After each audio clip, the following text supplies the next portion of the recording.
అసలు ఎజాక్యులేషన్ అంటే ఒక ఫిజికల్ రెస్పాన్స్ అని మీరు అనుకుంటున్నారా? సెక్షువల్ రెస్పాన్స్ సైకిల్లో జస్ట్ పెనిస్ ఒక్కటే వర్క్ చెయ్యదు. ఎజాక్యులేషన్ మంచిగా అవ్వాలి అని అంటే మీ బ్రెయిన్, నర్వ్స్, స్పైనల్ కార్డ్స్ అన్నీ సింక్రనైజ్గా పని చేయాలి. సింపుల్గా చెప్పాలి అని అంటే 3 స్టేజెస్ ఉంటాయి. First stage is arousal stage. First స్టేజ్లో బ్రెయిన్ డోపమిన్ని రిలీజ్ చేస్తుంది. ఎక్సైట్మెంట్, యాంటిసిపేషన్ ఇంక్రీజ్ అవుతాయి. బాడీ సెక్షువల్ మోడ్లోకి కూడా వెళ్తుంది. Second stage is the buildup stage. Nervous system activation పెరుగుతుంది. Heart rate, muscle tension increase అవుతాయి. స్లోగా పాయింట్ ఆఫ్ నో రిటర్న్కి రీచ్ అవుతారు. ఆ పాయింట్ తర్వాత బాడీ ఆటోమేటిక్ మోడ్లోకి వెళ్ళిపోతుంది. Stage 3 is the release stage.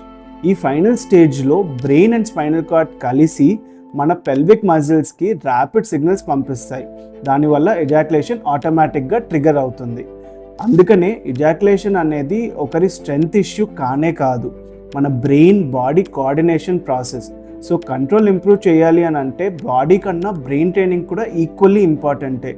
ఇలాంటి సింపుల్ సైన్స్ బ్యాక్డ్ ఎక్స్ప్లెనేషన్స్ కోసము ఈ ఛానల్ని ఫాలో అవ్వండి.